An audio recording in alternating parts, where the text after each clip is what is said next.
So, all right. Well, let me call Chris again because he just got home, and so I'm going to call him. We get him on here live.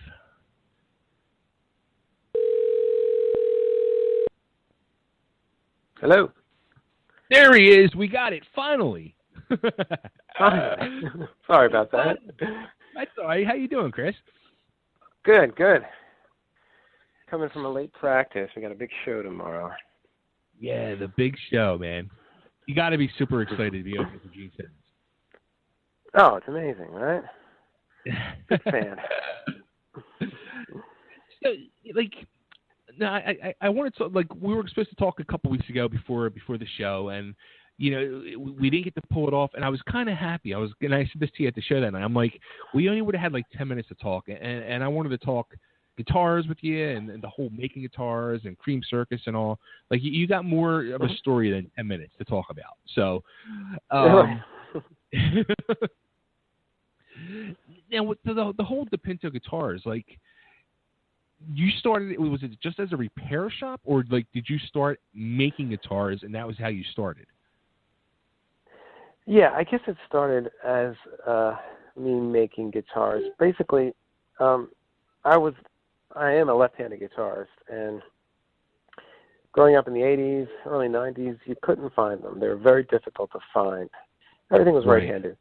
So, and then I got into really wild-looking 60s surf guitars, and that was even more rare. So I started to put together things from parts, from necks and bodies, and then I finally made myself a complete guitar from scratch out of oak floorboards. My dad was putting down an oak floor, and it was like all tongue and groove, so the pieces all fit together, and I just like cut the body out and basically strung it up. And that's where it started, because I started using that guitar at shows. And people started coming up after the show and asking me to make them a guitar, and that's basically where it starts. Holy cow. Now, do you still have that guitar today? I still have it, yes. It still works, believe it or not. I didn't know what I was doing either. I was guessing my way through it. I mean, the truss rod doesn't even work, but the neck is still straight for some reason, you know. And there was a lot of trial and error. And but, yeah, I mean, having success on the first one was important because you can really get discouraged pretty quickly. But, you know, it worked good enough. It sounded good at shows. And I made the bass player a matching bass. And they were interesting looking. They're wild, retro-looking guitars. And people saw them and got excited. And, you know, the band sounded decent. So people trusted me to make them a guitar. And, you know, I made them cheap enough for people to take the plunge, you know.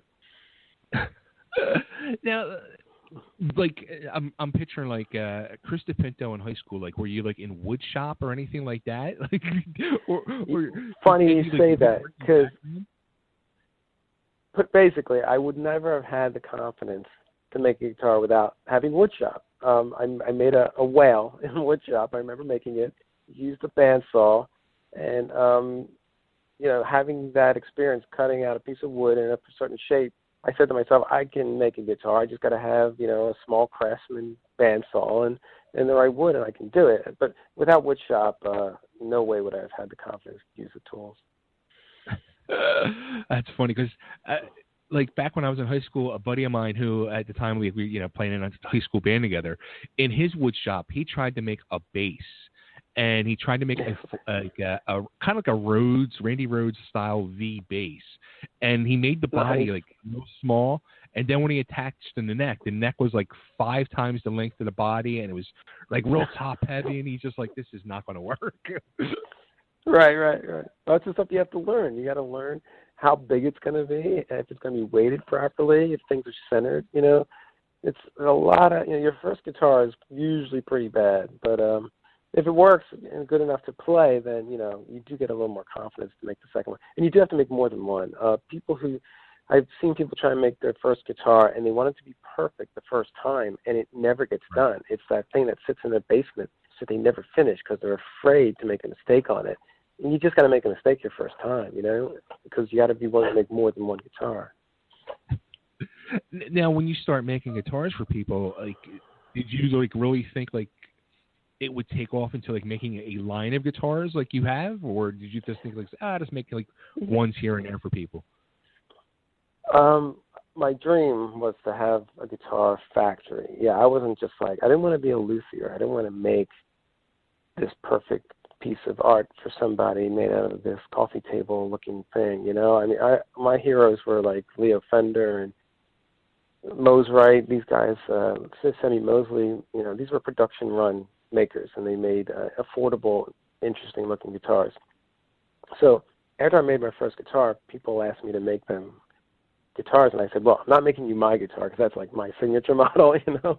Right. So I went and I designed 3 guitars, and I made all 3, and I took them to these people who wanted to place an order. And I said, now here's what you have to choose from. And that's really where it started, because those 3 guitars are still in production today. Wow. That's wild. It's crazy, right?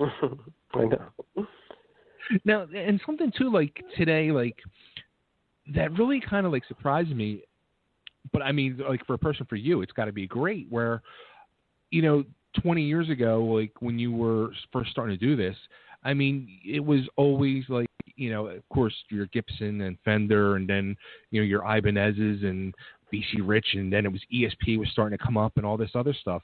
But now, like more and more, with especially with guitar players I talk to, you're hearing more and more of these independent guitar making companies coming up through the ranks, and people are playing those more than the big name guitars. That's great. I think that's an awesome thing. Yeah, I remember when I first started making them, I went to a trade show, the NAMM show, and I remember, a guy had been doing it for a long time. He'd been working for PRS or somebody, or I don't know, maybe Fender, and he said, I don't know why you're doing this, because I can't tell you of a single success story. There's just the big names, and that's it. He's like, maybe PRS, and that's it. And it was supposed to make me stop, I guess, but it didn't, you know. And I see myself as like one of the first that started this sort of thing, especially since a lot of these small makers do make retro guitars. And I think I was probably the first to make just retro guitars and nothing else, like a line of retro guitars. I know, because people were basically laughing at me. I was at these trade shows, and they were like, what is this? What's your company? It's crazy, you know? And I said, well, back in Philadelphia, they kind of like it, but it took time for it to come around. But now you just see retro guitars everywhere, you know? Yeah. So technically, you were ahead of your time. Yeah, only because it was just what I was into. I was just into 60s guitars at a time when heavy metal was huge. And I was a metalhead, though. I liked all that, but I really liked like the Ventures as well, and Sid Barrett, and they were playing weird guitars, and I wanted to put the two together. And I always wanted to make a guitar that looked like it was sold through Sears, but sounded like something Randy Rhoads had played. That was what I was trying to throw together. Now that's a funny funny mashup right there. But now you mentioned Randy Rhoads, and actually, like one of the first times like I really heard the name of you and the guitar was Christ, it was over 10 years ago probably. A buddy of mine had just picked up a guitar you made him, and it was a crazy looking V style guitar that you had painted polka dot like Randy Rhoads for him. Oh right, yeah. We had the guy who made Randy Rhoads' guitar paint that guitar. So that was an actual paint job by the original guy. Yeah, Carl Sandoval. Yeah. As a matter of fact, we saw that was Psycho Mike had bought that guitar. Right. And I want to play the band with him. Yeah, he had that on eBay about a month ago. Right. Yeah, pretty neat guitar. Yeah, it's crazy. I also realized that when I'm growing up in 1980, I'm like in 5th grade or something, all my heroes, Randy Rhoads, Brian May, Eddie Van Halen, Rick Nielsen, it's like they all either made their guitar or had a signature model that was their guitar. And to me, it's like, that's just what you did. You had your own guitar. Either you made it or somebody made it for you, and that was your guitar. So I didn't see it being a strange thing. You know, it's just what you do, you know. Now, what kind of guitars were you playing before you started making your own guitars? Yeah, well, I was playing, like, cheaper Gibson copies and SG upside down, a lot of upside down guitars because I was left-handed. I think I had a Gibson Les Paul. I still have the Gibson Les Paul, but I don't play very much. It was like Randy Rose color, What else? I had a Kramer that I had sold, and then I went through a lot of guitars. I actually went to Temple for jazz guitar. That was my major. Oh, wow. So I had a lot of hollow bodies. Yeah. And then I went through a big bluegrass phase where I played 5-string banjo and fiddle. And I learned like every bluegrass instrument. Wow. And yeah, I just went through a lot of things. And then I went through this big indie rock phase where like, Sonic Youth and Dinosaur Jr. were my thing. And that's when I started making guitars. I made a 10-string guitar that was tuned, in fifths, and you could play a lot of neat Sonic Youth sounding stuff on it. And that was made for that band at the time. That's what kicked off the guitar making. That's cool. Now, how about like some of the like big name people that you've made guitars for? Like, what's that like when somebody like calls you up and says, "Hey, Chris, I've seen your stuff, and I'd like to get a guitar from you, or have you make something for me?" It's just mind blowing to have one of your heroes call you. The first time Rick Nielsen called me, I thought it was a joke. We had just opened our shop, and friends would call and they'd be like, "This is Neil Young," I'm like, "Yeah, right." And then I got a call like that. I got a call. "This is Rick Nielsen." I'm like, "Yeah, right." And he's like, "No, this is really Rick Nielsen." I'm like, "Oh my god!" It was so embarrassing. I was blowing him off, And he said, "I want to come check out your shop." And him and Tom Peterson came in, and I was just like, "Oh, my heroes," And the year before, I had given him a card. I had met him quickly, and I said, "If you're ever interested and you're in Philly, look me up." And I just figured, yeah, right. He threw that away. And then he did call. And then, yeah, I ended up making a guitar for him and a bass for Tom and everything. So it's hard. It's crazy, right? Wow. And it's like, you have to learn not to be starstruck because these guys want you to treat them like a regular person.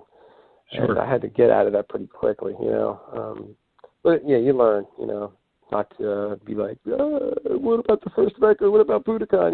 They don't want to talk about that stuff. Yeah, that's like a whole different level. Like, it's one thing, like, all right, yeah, like, all right, here's Rick Nielsen, and you're becoming friendly with him. But then when you're doing business with the person, it's like a whole different level. Yes. You got to be careful. No, I think they do like the idea that you're a fan because they don't want you to be like, who Cheap Trick what? Because there are 30-year-olds that don't know who Cheap Trick is right now. So I think they're happy that I'm a fan, but on the other hand, they don't want me to be super fan either. Now, that's going to lead us to the whole world of Creem Circus, which. You mentioned at one point, like, you're a big heavy metal fan in the 90s and all. And it just, like, when I first heard of you guys, like, it was funny because a buddy of mine called me up, and it was probably, like, early on when you guys first started playing. And he's like, "Dude, there's this band out here in Philly now." He goes, "As soon as I saw them," he goes, "I thought of you because I'm, like, very into, like, the 70s, the glam stuff and all that." And he's like, "You're going to love them." And he told me the name, and I'm like, "Oh, shit, this is going to be awesome." And then, when I start seeing you guys around, I'm thinking to myself, like, it almost kind of takes balls in this day and age because, to me, like, the Philly scene is a lot heavier. You know what I mean? So to see you guys coming out doing the whole 70s glitter rock thing, it's like a total out of left field thing now. Oh, totally. I always said that if somebody else did this, I would just be the fan of that band, and I wouldn't have to do it. I felt like somebody had to do this band, and it has to be me now. You know what I mean? Like, it's just like it doesn't exist, and it needs to exist. So that's why I put the band together because it's just like it was just a great time period, such great music, and I just wanted to revive it again and start writing in that vein.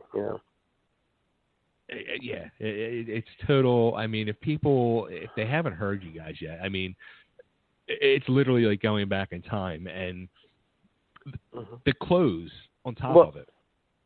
Well, you can't do it without the clothes. It's pointless. Exactly. It's funny because glam rock had a short time span. In England, music moves faster in England. It's like more of a machine, and the bands last for a month, and then another band is huge, and especially in the '70s, and especially they had Top of the Pops. I think there was a new band every week or every month or something like that.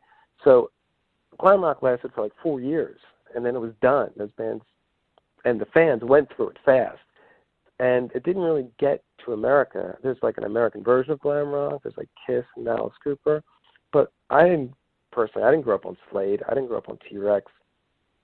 But it was huge in England, and I feel like we missed it, and that's why it's really worth revisiting and finding out what happened during those 4 years and really delve into it more, because there's more chords to put together, there's more melodies to write, there's more ideas. I mean, they're all in my head, and I think I see more bands doing it, Now, when you started wanting to do this and put the whole thing together, did you think to yourself, how the hell am I going to find a couple other guys to do this with me that are going to be on the same wavelength as me?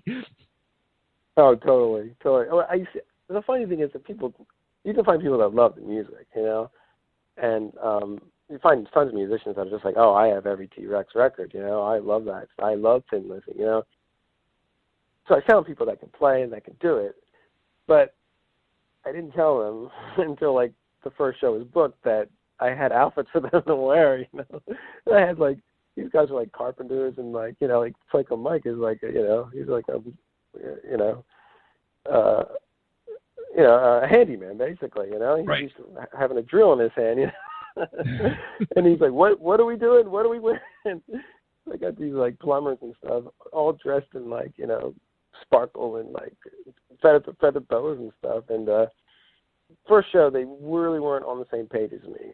I walked out there with a fur coat on, no shirt, and bell bottoms and platform shoes, and did my whole thing. And the guys in the band were like, "What? Oh, now I get it." So I really wasn't doing it in the practice days.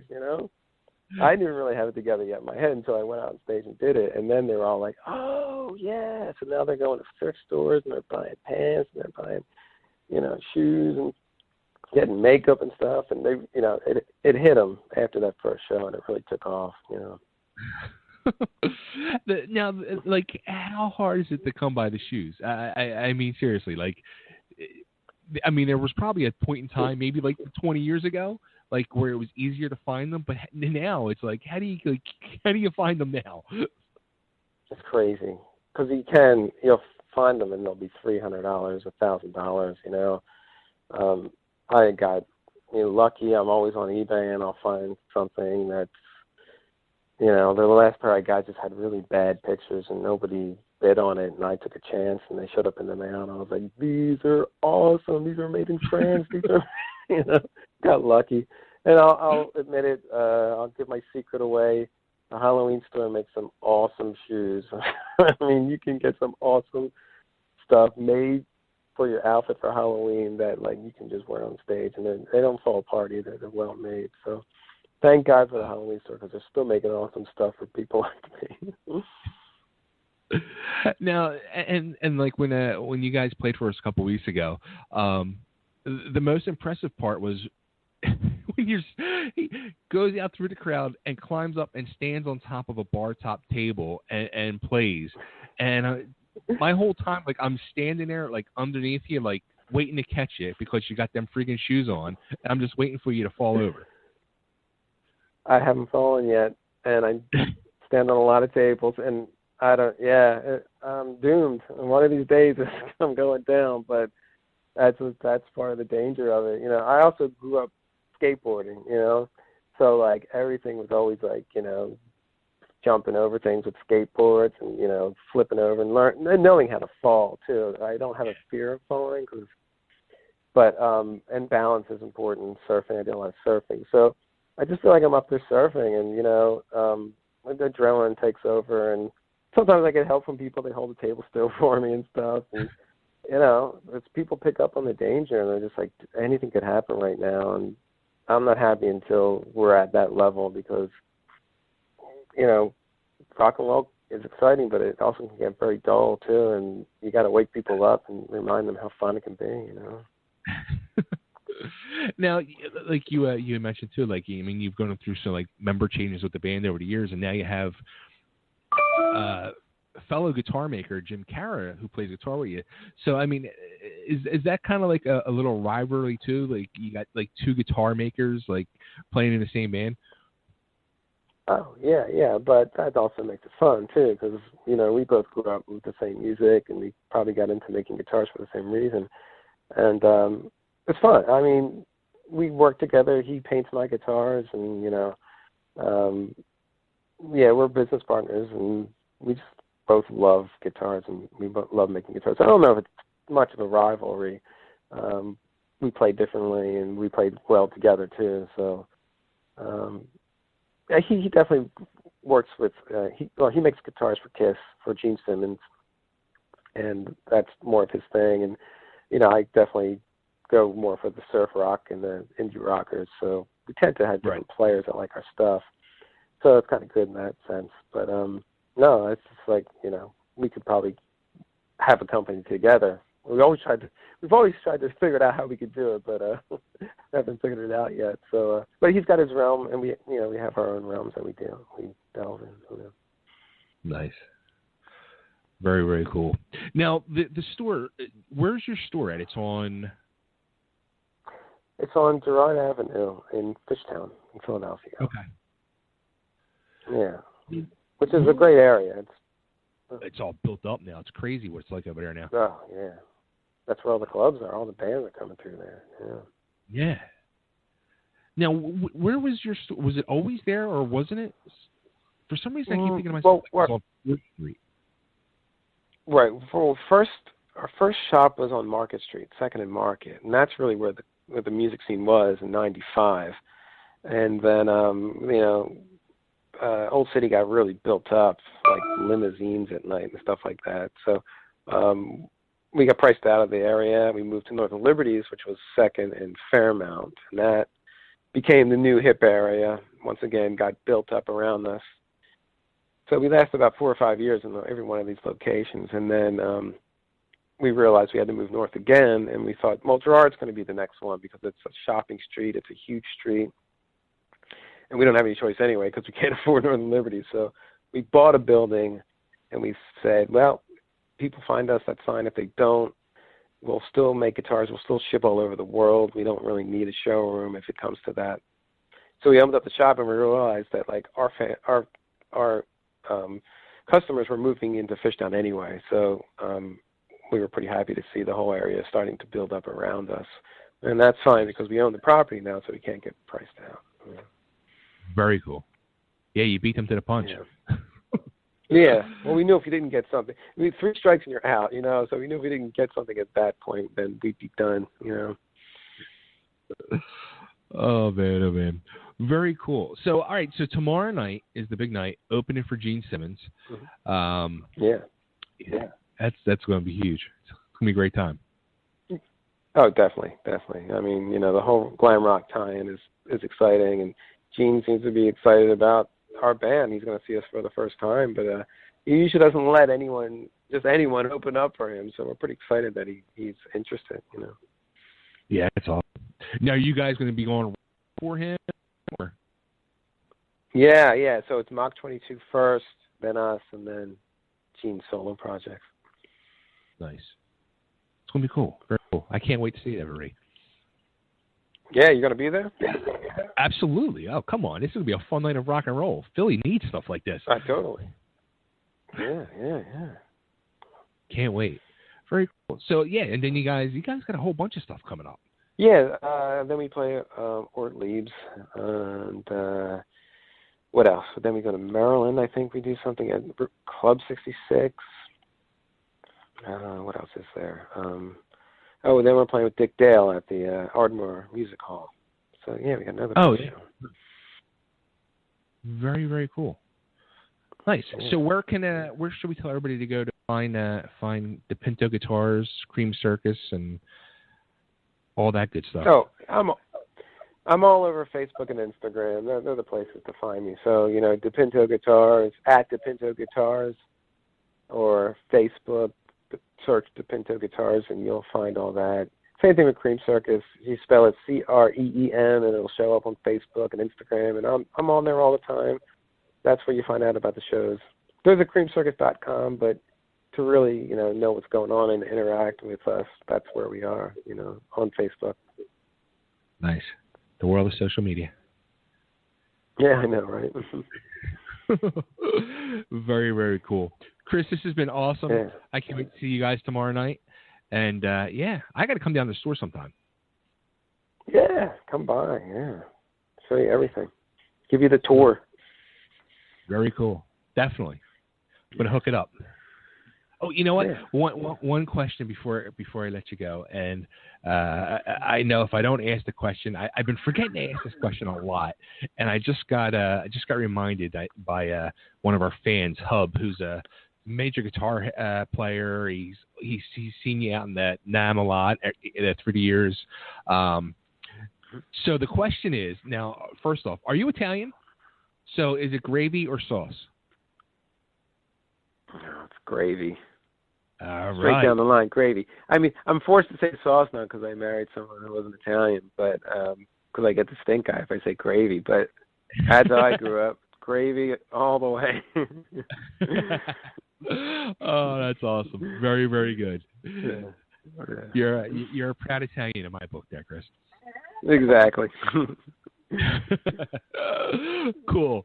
Chris, thanks so much again for everything, and I'll see you tomorrow night. Great. Thanks, Faye. Thanks, man. Take care. See you soon. Bye. All right, there he goes, Chris DiPinto. Check him out. DiPinto Guitars, Creem Circus. You can't go wrong either way. Either way is going to be rock and roll heaven for you.